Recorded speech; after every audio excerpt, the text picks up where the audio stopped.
Thank you all so much for coming. I'm Michael Drollinger, Director of Business Intelligence at the Port of Seattle, and welcome to the session. I feel really privileged to be selected to share the port story.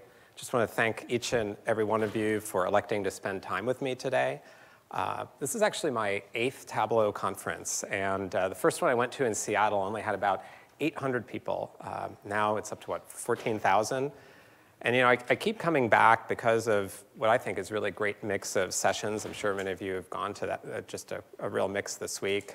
How-tos, customer stories, and some really inspirational presentations. So for me, it's also been exciting to kind of watch Tableau's journey through all these years.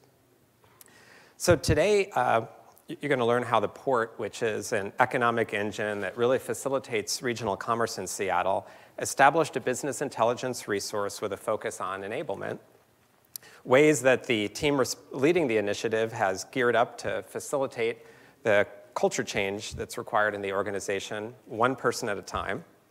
And you'll also learn through case studies how the port is better leveraging data to be more efficient and responsible to those it serves, as well as how progress is being made in having the data be a central driver in decision making.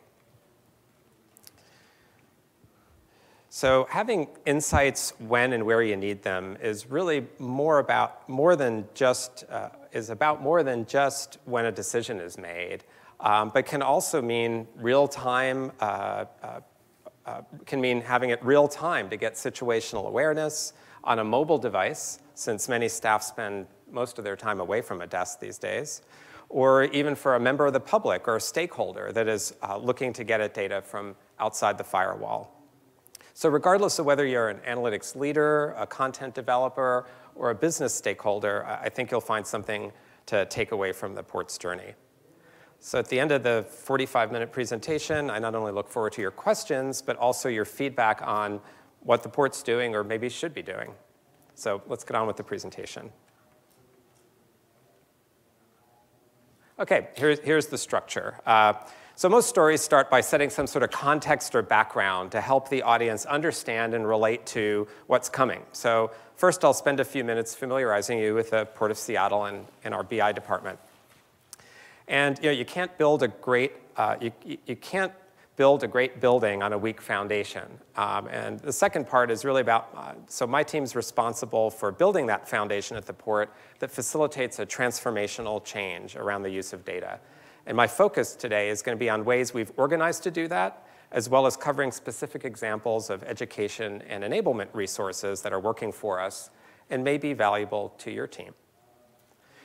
I like the quote, people may doubt what you say, but they'll believe in what you do. I think that's particularly well describes the purpose of the next section. There's no better way to show the transformative power of data than through case studies. And I'll take you through a few that have really had an impact at the port and created many believers. In the final section, I'll leave you with 3 takeaways, kind of some notable lessons I've learned from my department's journey in the past couple of years. All right, so background. So the Port of Seattle is a special purpose government that operates facilities that are really diverse both in type and geography, and as well as information needs. There are nearly 2,000 port employees spread across many locations throughout the greater Seattle area. And the port is more than just a seaport. So of course, we do have several shipping terminals, a couple of cruise terminals, a fisherman's terminal, which is actually the home of the Alaska fishing fleet, 3 marinas, a grain terminal, several parks, and SeaTac Airport, which is the 9th busiest airport in North America and has been among the fastest growing major airports for the past several years. So the port really functions as a huge economic engine, as I mentioned earlier, with 1 in 6 jobs in the Seattle metro area being dependent on its success. The port's responsible for the efficient flow of people and goods, shaping experiences for nearly 50 million air travelers and over 1 million cruise passengers annually. And the port's strategic plan includes an ambitious agenda for continued air service development, as well as cruise and shipping growth, just to name a few focus areas. But for all the great successes and all the great things that the port does, there are also some serious challenges that very directly threaten the long-term success of the agency. So among them are actually the rapid growth that we've been having, particularly in recent years in air travel. It really threatens to overwhelm our facilities, negatively impact the customer experience, and our pace of expansion is actually not keeping up. And like all organizations, available resources are constrained, and there's not a lot of room for failures in decision-making.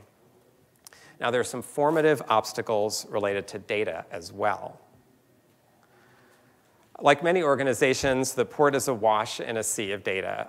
We have hundreds of source systems that are often siloed within departments, with much of the data historically staying pretty dark beyond some basic reporting. The port is also constrained by a shallow analytical bench strength. I got it lined up here. And historically has had no champion for internal expertise around analytics or market research. So parts of the organization are really are still run in quite an analog way, where the insights are drawn more from tribal knowledge than dashboards. Now, thankfully, the port's senior executive leadership realized and recognized the organization's challenges around data and analytical capacity and supported the case that change was required. Something transformational, focused on enablement and culture change and supported by technology. So the port's business intelligence department was created to be that catalyst and champion of the change. The department was designated as Center of Expertise, which is another way we term Center of Excellence. I think it's more commonly known that way.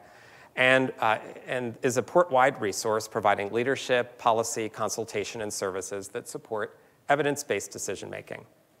Now, prior to the department being created in 2016, the only BI resource at the port was a small team serving the airport, which I was leading. The BI department is now a team of 9 professionals responsible with both an analytics and market research focus. Now, Tableau has had a long history at the port. Those responsible for analytics at the airport have been using Tableau actively since 2009. We've had an enterprise Tableau deployment since 2013 and are also leveraging mobile and public, and you'll see some of that today in the presentation. Overall, organization-wide, we have about 50 desktop licenses, with maybe about half of those individuals regularly publishing to our server. So speaking of long histories at the port, I should say a few words about myself. I've been at the port for over a decade and a half now, having started as an analyst at the airport, then leading analytical teams for the last dozen or so years. Before coming to the port, I worked in both the private and public sectors in urban planning and transportation, always with a focus on research and analysis. So what attracted me actually to the port was that the work is at the intersection of 2 things that are my passion, well, data, of course, and aviation. So building a foundation. So building a foundation for transformative change is really getting the people, processes, and tools in place. And my team has made great strides in all of these areas. But because I promised that I'll take no more than 45 minutes today, my focus is actually really going to be limited to 2 things. First, a little bit about the importance of clearly defining a department's mission and focus, which has really proven helpful for us to define boundaries. And then I'll cover some efforts to grow awareness of our department as an analytical resource, and a few ways we are providing an environment of supporting resources. So I hope what you'll hear will provide some validation to the approaches you're using, or maybe you'll pick up an idea or 2 from what has worked for us. Now, I'm really starting at a high level here. So the term business intelligence, it has many definitions, and by itself, it's actually not all that intuitive, as many of you probably know, to most people when you talk to them about business intelligence. So one of the first steps for me was actually to socialize a definition of BI that kind of serves as the underpinning for my department's mission and focus. It also happens to be one of the best definitions out there I've seen, and it's the organizational capacity to get insight from data. And the key for me there is it's not about hiring a group of specialists who handle all the data, a small team. It's really about enabling and growing that capacity organization-wide. And with that definition as a start, my department created or defined its mission to be a change or transformation agent to really enable the organization to grow a business intelligence capacity. We in BI really lead that change by example, and we're working with business and operational units every day to identify ways to get greater value from the really substantial information investments in the organization. But as a BI department, of course, we can't address all the needs that the organization has right now with the resources that we have. So it was important to me to really clearly define areas of focus. And we started with 3. The first one is to fill some gaps in organization capacity. You saw our analytical bench strength. It needs a little maturing. So in the interim, we see ourselves stepping into that role where necessary to really be responsible for some of the more advanced analytics. Second is to help teams eliminate wasteful information management processes, which really aligns well with an internal initiative we have at the Port around Lean. And as you all probably know from experience, there's a lot of what I call information management waste in organizations. People doing many data transformations or trying to handle things in Excel that shouldn't be there. And one could really save substantial staff time with a little expertise to fix things. And then finally, culture change, which in our experience comes down to changing hearts and minds one person at a time. And I know that those of you that are doing this already know that it takes patience, perseverance, and time. It's not easy. So with a mission and focus defined, let's move on to some specific examples of what we've done around raising awareness of BI as an organizational resource, as well as resources to support culture change and growth in analytical capability. So but before I get into them, let me preface this by saying that we don't claim to have come up with all these ideas, and most are actually borrowed from individuals in the Tableau community that have been really generous with their time and shared with us what's working for them. So my advice to you is to use that vast knowledge and expertise in the Tableau community to inspire and inform what you do. So being original is not a requirement. Okay, I don't know about you, but when someone comes to me and asks me what department I work in, even to this day, when I say business intelligence, it's generally followed by, well, a blank stare and maybe, oh, that's interesting. So one of the challenges of having a BI department that's new to the organization, or if you're leading an analytics initiative, is to raise awareness not only that you exist, but specifically how you can help, making that relevant to your audiences. So there's one internal communication we developed. It's essentially an advertisement for services. It helps to kind of shape our brand. So in this case, it's to tell the staff that the department is the place to go for help when they have charts that just don't seem to be communicating the message they want to deliver very well. So kind of ties all back to us being about transformation.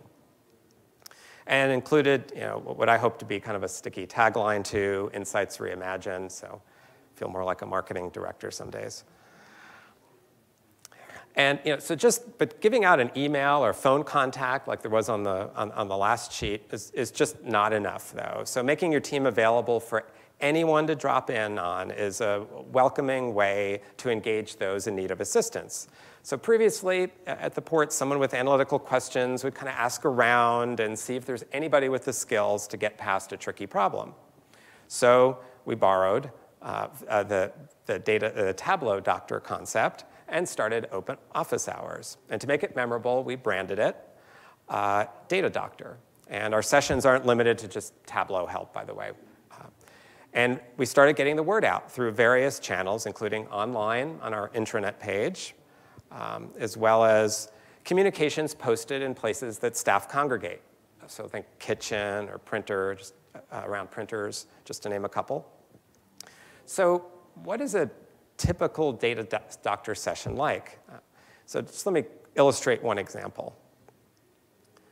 So here we had a police department analyst come to a data doctor session, and she was having difficulties communicating a simple customer survey that they were doing. So we, of course, being data doctors, did a quick diagnosis, and we found that there were problems in the data prep. It was all happening in Excel at the time, and help guide her in developing a solution to have all the reshaping happen in Tableau. Nice, data's much cleaner and easy for Tableau to read, and saves lots of time. So after but also being new to dashboard development, she also needed some guidance in formatting and filters, as well as some visualization best practices. So she came to us with this dashboard. Good start, but certainly could use some assistance and guidance. So after several follow-up data doctor appointments, the dashboard was always loading the freshest data, and the display was communicating some key insights. So again, even through the data doctor, we're really focused on helping people transform what they're doing. So beyond data doctor, though, consider other ways to foster internal sharing of ideas and methods with resources that build collaboration and community. So for us, in addition to regular Tableau user group meetings, my team maintains a user forum to share announcements and happenings, best practices, and tips and tricks that are curated to address the specific needs of the internal community. Now, the public forums, of course, remain a much relied upon resource, but there's really nothing like examples that use internal data. And actually, Tableau helped us set this up as well, so you can reach out to them as a resource to set up an internal forum. The team's also created some customized internal learning resources. In this case, it's a reference guide for analysis, chart examples, and best practices. It's really meant to educate and inspire with examples that link to workbooks right on our Tableau server. And that makes it easy to see not only how things are done, but again, it also uses internal data that many are familiar with. So they're likely to engage. So having resources about some of the details, too, really break down barriers to engagement. In this particular case, we wanted to make it as easy as possible for staff to download and get familiar with the Tableau mobile app, which is being used more broadly now at the port. So we developed instructions and published it right up to the server. Okay, that's what you're saying. All right, so now with all these resources, there also needed to be a place to pull it all together. And that would be a custom landing page on Tableau server. And thank you, Tableau, for finally making it possible within the last year to do this, to set a view as the home page for everybody on Tableau server. So features on our internal landing page not only include some content suggestions on the left, some event listings on the right, and then in the middle of the screen, you see in green there, that's actually where we leverage the server Postgres database to show and link staff to content that they recently accessed. And it serves as a great reminder of what they may have recently looked at and a convenient way to get back to it. And I actually still use this because I'm lazy about bookmarking things. Now, every story has a surprise or two, and I want to share a quick one. This is about how to build awareness and engagement of your Tableau server deployment. Now, of course, having engaging and relevant content is the best way to get people to utilize the resources on your server, and then to have them curious about what else may be out there. But earlier this year, we actually developed a visual org chart of the department with an idea of helping the broader staff get more familiar with who we are. But then something unexpected happened. It got a lot of interest, especially from staff who never navigated to server before. Again, we published it up to server, and if you click on each person's picture, you get to a second page where there are some questions each individual was asked, and they provide answers, and you get a little insight about each individual on the team. Now, how do we know that a lot of people went to this and then went past this to other areas in the server? Well, of course, using data, the data logged by Tableau server. Now that they knew that the Tableau server, and internally we actually call it BI Hub, that's our internal branding for Tableau server. Now they knew that it really was a go-to place for data and insights. So my conclusion there is be creative. You never know what benefits you might get. So here's just an example of one of the staff profiles, some things about me. All right, so finally, being an organization that exists to serve the public, raising awareness of available resources or sharing knowledge about the organization really helps to transform how the public sees and appreciates the port. So in the past year, we have started to leverage Tableau Public in various ways. First one, a place to share data, like the airport's annual statistical reports that were previously only available in a PDF. Now they're more interactive. They have a longer data history provided, so there's just a lot more there for people to be able to access. Also, we provide some basic activity stats and traveler demographics. Now, just these last two examples I showed you, they have a real added benefit to us, so it was somewhat selfish that we put them up there, because it's reduced the number of requests we get for this information. We know what people request of us. A lot of public information requests come to us. So now getting this information out to the public has actually saved us some real valuable time as well. So it has secondary benefit. Tableau Public can also be leveraged to share out insights that we may originally have developed for internal audiences. So this was a workbook on air service trends and the change over time. And so we published it up with its full interactivity to Tableau Public so that those on the outside can also see some of the growth patterns in air service, international air service at the airport. As well as this particular example where we prepared it internally to help internal audiences understand connecting passenger traffic trends, and decided, well, there are those on the outside that have contacted us about this information as well. Let's get it out there. So I think there's a lot of opportunity for us to make what is mostly public data that we work with at the port more available and share it more broadly with outside audiences. Okay, on to the next section. So if you talk to Center of Excellence directors, most would advise that if your department's focus is on enablement, stay out of the content development business because it's just going to overwhelm you. Everybody's going to realize you're the resource and they're going to want you to do everything. While that is sage advice, if your organization is running an analytics capacity deficit like we have at the port, then that may need to be more of a midterm goal. And so we're in the content development business for two main reasons. One, to fill some current gaps in capability, which is one of our core focus areas. But the other is to lead by example, to really demonstrate to the organization how data can have a transformational impact. So if your environment is like that of the port, being able to leverage some success stories can go a really long way. So the three examples I'll cover today illustrate first, how data can be leveraged to advance a strategic goal. Second, how using analysis and visualization can really help daylight data and drive solutions. And then finally, a solution that we put together to bring disparate data together to get situational awareness at a glance. And with these examples, we use desktop, server, and mobile. So let's go. OK, first one is, well, so how many of you get surveys? So, well, probably most everybody, mostly by email these days, but maybe occasionally you get intercepted at a sporting event, a theme park, maybe even an airport. So, and are you like me and wonder what, if anything, happens with that data? So, and given that I'm in a room full of naturally curious people, I'm sure you are. And there was a time at SeaTac Airport where the answer to that question was not much. But there's really been a significant change just in the past 5 or 6 years that's been driven by data and using Tableau as the tool to pull it all together.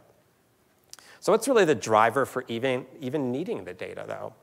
Well, our organization has a strategic goal of becoming a top customer service airport in North America, and more specifically to be in the top 5. So of course, without data, there's no way to measure progress or to direct resources to do the right things in any meaningful way. So the port conducts or subscribes to many different passenger surveys covering both the passengers' departing and arriving experience, where we capture experience ratings, demographics, traveler characteristics. So today I'm just going to focus on one. It's known as the Airport Service Quality Survey. And just as quick background, the survey instrument is actually developed by a vendor. And the vendor also compiles and provides us with some basic analytics. Airports are left to resource the survey administration, and translated that is do the interviewing, and that takes place in a gate hold room area with departing passengers right before they get on the aircraft. So this is just an example of the instrument, again, not developed by us. And besides some basic demographic information, travelers rate their experiences on 28 different service items, and a service item being something like security wait time, or wayfinding in the terminal, or the comfort of the gate hold room that they're in. And this survey is used at airports throughout the world. So besides tracking performance through time, one can benchmark performance against peers. So at SeaTac, we first subscribed to this survey 6 years ago, and distributed within the organization the vendor-provided results. But pretty soon, I was getting feedback that the information was confusing and not actionable. So let's take a look at what we got from the vendor. Oh, well, not that one. Let's see, is it out of order? Oh, look, it's out of order. That's interesting. How'd that happen? OK, it doesn't matter. So if you wanted to compare the airport's performance, the airport being right there, with a comparison panel, well, that PowerPoint slide wasn't going to tell you a whole lot. Here, performance, a time series on each individual service item. It's not really the most appropriate display, so I could see how people were having problems with that. This particular one, how does SeaTac compare with best-in-class airports? Well, I can kind of get that from the chart with some effort, but what are really the top items that are performing poorly? So, well, I can see why we were getting the feedback we did, and the results just didn't speak to those responsible for implementation, for taking action. So there was a lot of work to do. So we stepped back and actually retooled the survey data that we got from the vendor in several ways. One is improve the data storage. If we're going to use it more actively, we needed to have it available on our Tableau server. Change some analytical methods that we thought would provide better insights than the methods that they were using. And then most importantly to me, the visualization and the messaging of the results. So how do we do that? So first, we looked for a visual display of the data that would not only help managers focus on what was important in the customer's eye, but also where performance was lagging. In this case, our peer airports. We always compare ourselves against a panel. So we call these the high priority service items. So we use what's commonly known as a 2x2 or quadrant analysis to provide the results at a glance. So what's in Tableau is on the right side. It's really pretty easy to display, but it helps a large amount. See, our scores when we first participated in the survey were, frankly, they weren't that good. And they weren't that good in most of the 28 items. So, if you were responsible for taking action, you might say, well, somebody might come to you and say, well, fix them all. Well, how are you going to fix them all? There's no enough resources to do that. So this display really helped isolate what are the items that are really, in our eyes, the high priority items, important to customers, but where performance is lagging. So we've used these quadrant analysis diagrams really extensively internally to be able to help the organization focus on the problem. So what about trends of the high priority items and historical score ranges? So we created what we call a scoreboard. This one happens to be just filtered to the high priority items, where, again, at a glance, might take a little explanation the first time around, but at a glance, one can see historic score ranges, current score, and with a little R integration, we even have some trend analysis there with a gray, light gray being where the fifth top, the airport that's the fifth best is. So you kind of know how far do we fall short.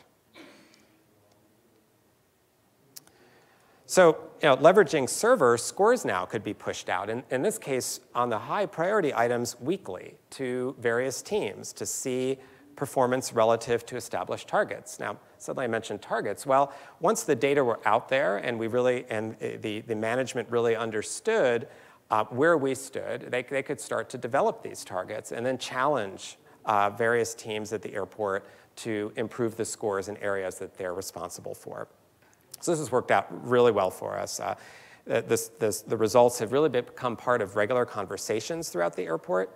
And as a result of that, you really need to have the results almost in your pocket, where and when you need them. So we developed some mobile views as well of some key summary data to address that need. This is just an example of one of those. So now what you've seen are only some of the views and the tools we created. And again, to pull it all together, we've developed a landing page just for this survey. Now that one looks like a lot of words, right? Well, most are actually questions that can be answered with each of the analytical views. So if somebody has a particular question, they can they can find their question on the list, and then they know, go to that analytical view to get the answer. So have these new ways of seeing the data made an impact? Well, certainly the results in our eyes are more understandable, relatable to business priorities, visible as a result of being on our server, and accessible to nearly anybody in the organization. But the survey data is also now informing major resource decisions. Think people and capital investments. And this is really key to me. It seems easy to try to define success in an analytical project in terms of the number of people looking at your views on server, or the number of total hits you have, excuse me. But to me, the definition of success is when the data becomes embedded in processes, like this one, in decision-making processes, and really becomes part of the language of an organization, as it has in this case with the ASQ survey. It's actually also paying off for our travelers, too. As I mentioned earlier, we're one of the fastest growing airports. To put that in numerical terms, so the airport has grown by 1/3 in the number of passengers just in the past 4 years, which is really unprecedented among large airports in the US. Given that, one would actually expect the scores to be going down fairly substantially. See, we haven't added any facilities, so there's a lot more crowding and a lot more stress on the facilities. But instead, we're seeing scores hold or even increase in some areas. And that's really a direct result of making sure that we're putting our resources, again, people and dollars, in the right places to maintain, or in some cases even improve the customer experience. But that's not just my opinion. Here's what our manager of customer experience has to say about how having conversations about customer service that are grounded in data are making a difference.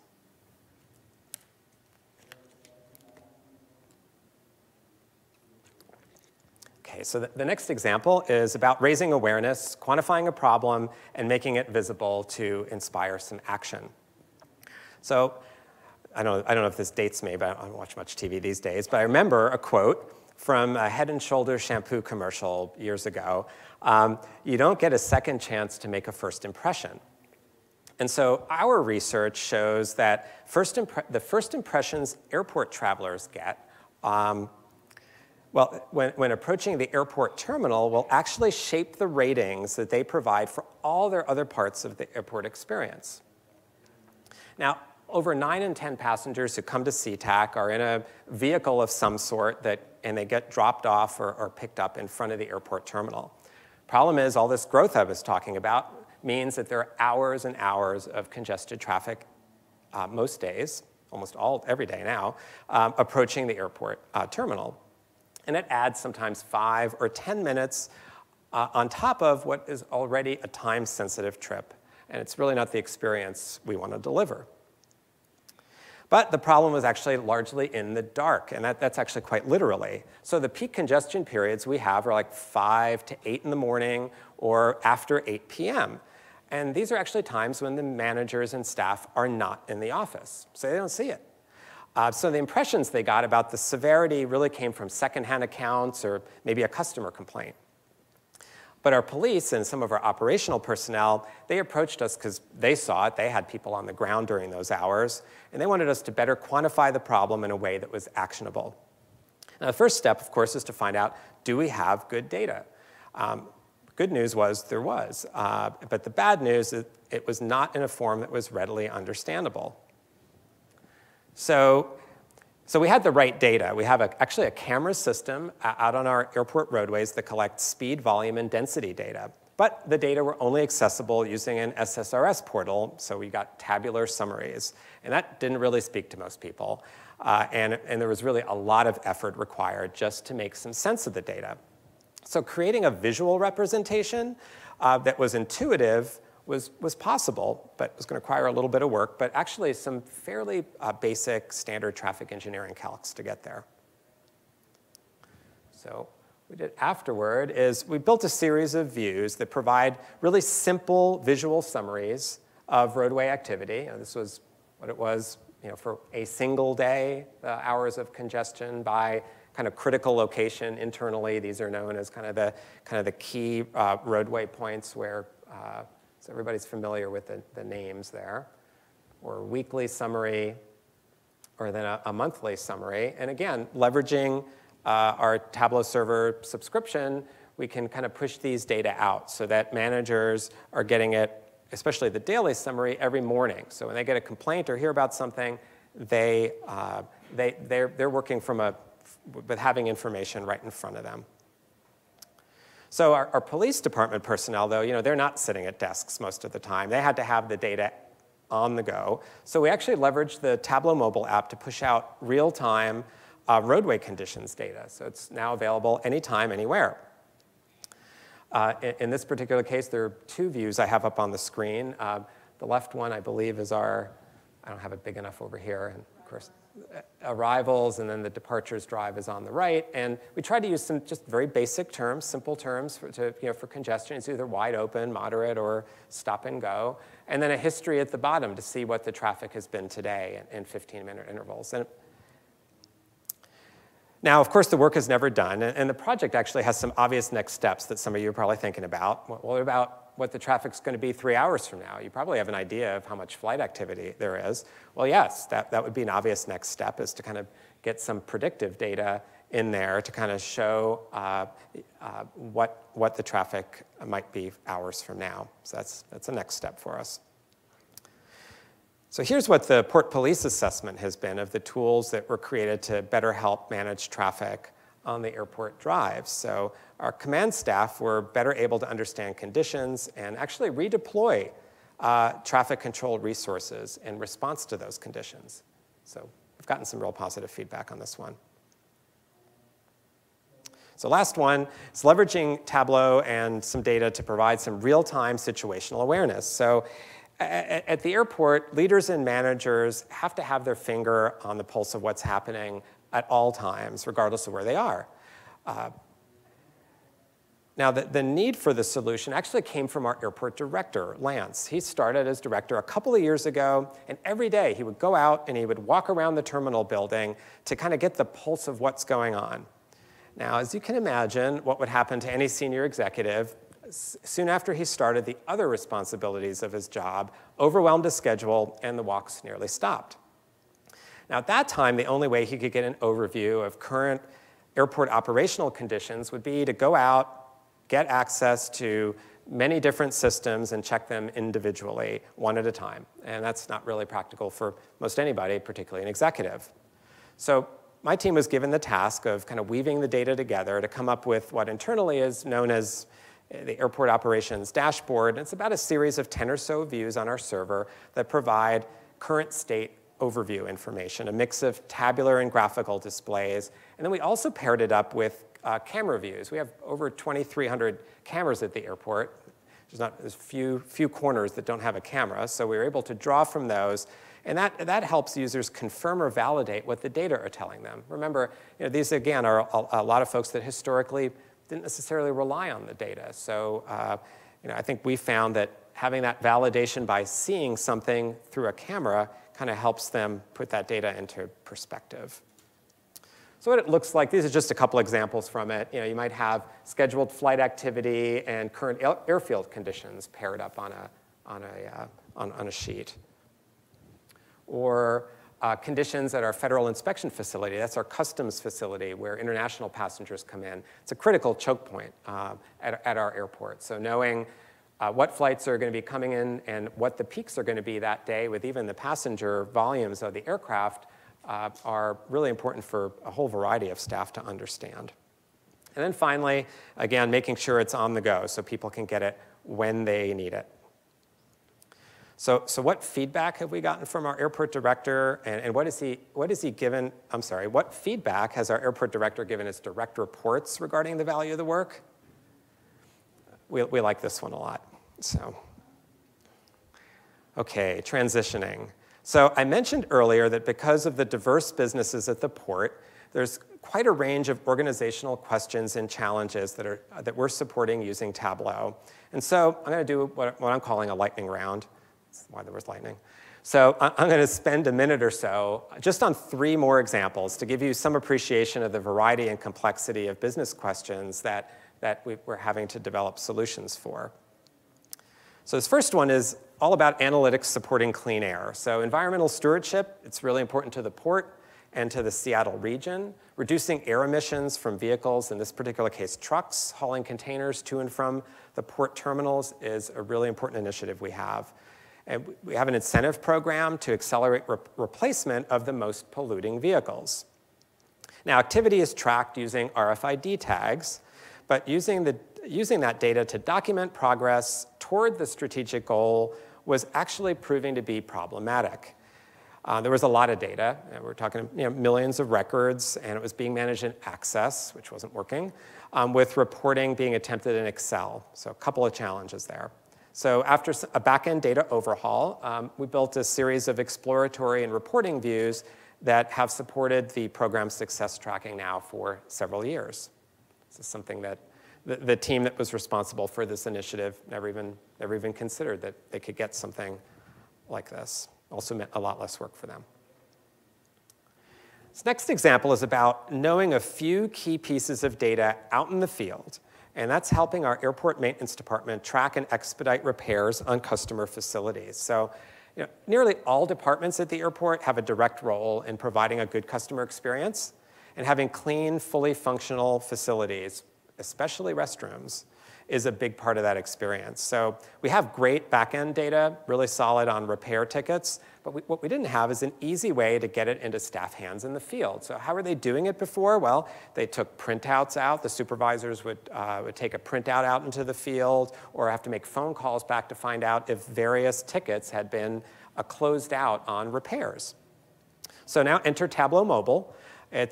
We built just a simple but informative set of views for the iPhone. So the one on the left gives the managers out in the field or the supervisors out in the field an at-a-glance understanding of how their teams are performing relative to standard. The standard being 100% of facilities are functional at the start of every day. And then the outstanding work orders that somebody may be responsible for on the right. It's a really short list that day, which is good. We actually want that. We don't want a long scroll on that one. And if you want to get into the details, if you hover over the little tooltip, which is the blue circle, at the bottom there, it's illustrated that you're going to get all the details about what's broken in a particular restroom. And we have thousands of restroom fixtures, as you can imagine, over a campus that's several million square feet of space. Oops. All right, I had to include an airplane one because I like, because of the aviation love thing. So this is about evaluating the ability to accommodate the biggest planes flying. So the giant A380, it's the largest commercial service aircraft flying, and for some airlines, they have it configured to carry over 600 passengers. Now at SeaTac, our space is just too constrained to accommodate that airplane in regularly scheduled service. But there are a dozen or more of these A380s that fly overhead every single day. And they may need to use SeaTac as a diversion location for a medical or mechanical emergency. So our operations department had a pressing need to understand whether we had gates or other facilities available at that time that the planes would most likely be diverting to SeaTac. So it was really a perfect opportunity to leverage Tableau and convert our airline schedule data that actually typically is in a spreadsheet type format and make it visual with really impactful results. So the top are the flight schedules of the A380s flying overhead, and on the bottom is what our current gate availability is at our facility that could handle a large wide-body aircraft. So it was a hit. Okay, so finally, I'm just going to cover a few lessons learned from the past couple of years as we've been setting up a COE at the port. So first one is clear mission and vision. Working with your leadership, be sure to get clarity around the mission and vision of your analytical team. It's going to help your organization frame expectations of what you can deliver. We still get feedback these days that, oh, BI, you're doing all the analytics. I can't wait to give it all to you. That's not our focus, and we continue to go out there and say, no, it's really, we're focused on growing the capacity of that organization to deliver analytics. Second one is really about understanding what your organization needs now from analytics and building your capabilities and successes around it.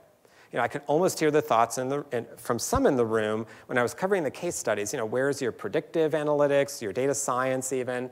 Well, one lesson I learned early is that while innovation is really important, don't get out ahead of what your organization is ready for. Prototype the innovative or advanced, and we do that, and sell it around the organization so they see what's possible and what value BI can really deliver. But don't try to push it too hard if the culture or environment is not there, because you risk having your audience, you risk having an audience that just doesn't get it. Doesn't get what your department does, or really get a value or appreciation for your team. Sounds simple, but I see a lot of temptation there. And then the last one, it's more about investments in people than technologies. I think this is a key one. I mean, we're really serious about our tools. We have a wide variety of tools, and we have staff that are really adept at using them and taking full advantage of the capabilities. But one thing to remember when resourcing your department, don't forget the other skills, communications, presentation development, teaching, mentoring, even writing, things that don't come all that naturally to analytical types. Make that an important focus in your staff development, because that's going to really help take your great analytical work much further. All right, so I'm going to end with a quote. And I have to preface this one by saying there's no single person out there in the data space that has influenced my career and provided inspiration for my work as much as Stephen Few. So I thought it was appropriate to end with a quote from him that really captures my purpose in working with data every single day. And that's, numbers have an important story to tell.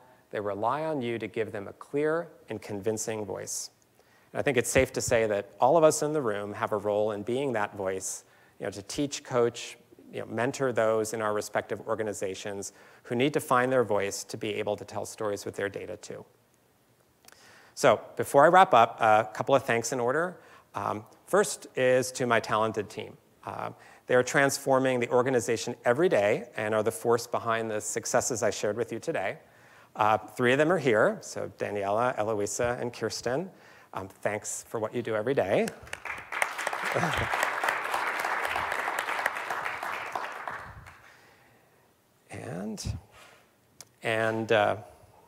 So one final thing, as I said from the start, I'm really fortunate to work with just amazing data for an organization that's providing an essential and impactful public service. Now, from time to time, we do have opportunities for passionate and talented BI professionals to join the team. We have a couple coming up, so if you're interested in learning more about those, feel free to contact me at my email address. Had to get that promo in. So now I'll open it up to questions. And do we have a microphone in the room? It's a small room, but it may be good if we do. Maybe not. OK, well, then just speak very loudly so the mic will pick it up. Tori? I have a question about investing in people and investing in technology. You guys have obviously done an amazing job in extending what capabilities you have and focusing on people. What That's a great question. So it was about what technology investments have we made and what's coming up. So in terms of what we've made, Tableau is not our only tool, of course. We use SPSS for market research, R as well. I think that's something fairly new to the team, and of course, SQL. But where we are in the analytical journey at this point, having Tableau set up as our enterprise BI platform is still working for us quite well.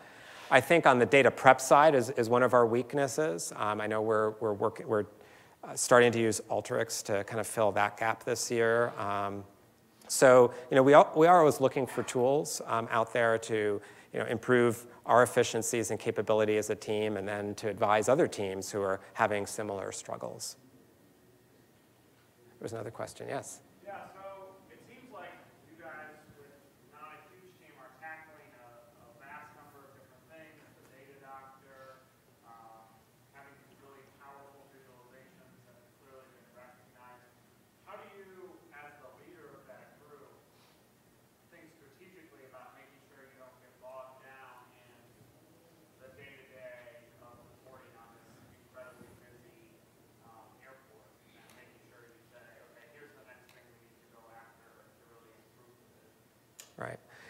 Well, that's still a work in progress to some degree. I mean, there's certain types of work we don't take on, or for example, there are some great tools in our IT department to do traditional reporting, tabular reporting. So it's generally not something we're going to go ahead and replicate in Tableau. So there's certain types of projects we might direct somebody to another resource in the organization. Now, how do we manage priorities? I mean, that's still something we're evolving. We have a governance board internally that I take the team's priorities to get some kind of concurrence on what work we're taking on. Frankly, the enablement work, the data doctors, the one-on-one assistance, that takes up a substantial chunk of our time, but we want it to. So there's a lot of the kind of project work and analytical work that goes a lot slower as a result of that. But I think the long-term investment that we're making and really kind of helping to grow the analytical capacity is, for me, has a greater benefit, but it's going to take a little longer to get there. Welcome. Yes. So a lot of the dashboards that you showed, the data sources for them, are they live or are they static? And what examples are they? It's a mix. So, whenever possible, we're trying to connect to structured data internally, which we have lots of. Some are live systems, and then it really varies. I mean, it varies all over the place. There's no normal. I think one of the things that Tableau was very interested in is when we were, connecting to live data and try to get it out to the mobile app, and kind of some of the issues we had around that, and it really, I think, is helping them a bit in understanding that use case and maybe being able to make some adjustments to mobile. That's one area we had a little bit of a pain point to push out live data. What's the biggest database? It's probably our biggest source of non-airline revenue is our parking business, people parking at the airport. And so that particular transactional database is about 180 million records or 200 million, something like that. Yeah, so it's not super big, but it's one where you got to structure things right if you want to make sure that the performance stays reasonably good. Yes, sir. Your typical cycle time is from the conception and correction to create one of these needs solutions to the point where your end customer has it using from the Tableau. So you can create for getting additional capability, but to systematize it and industrialize all the things take maybe 4 or 5 months at times. Yeah, I think those are reasonable timelines. I mean, we do really pretty rapid prototyping internally to try to deliver something to our customers that they can kind of react to, and then we can iterate. But yeah, there's usually a, I'll use the term punch list, that it remains at the end of things that if you really want to sustain it and maintain it for the long term, that can take a while to get those pieces kind of finalized and then be sure that what you've built functions very reliably for the long term. So yeah, that last part can take a while. That's our experience too. Yes, sir.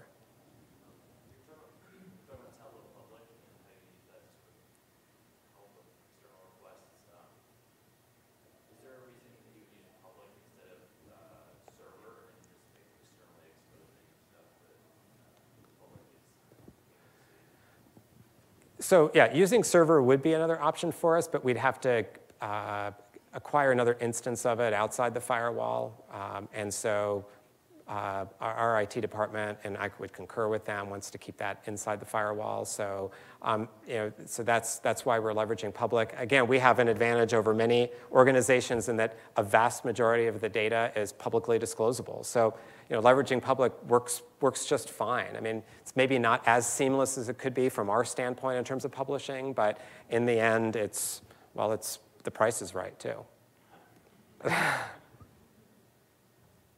Any other questions? Well, again, thank you so much for your time and attention today.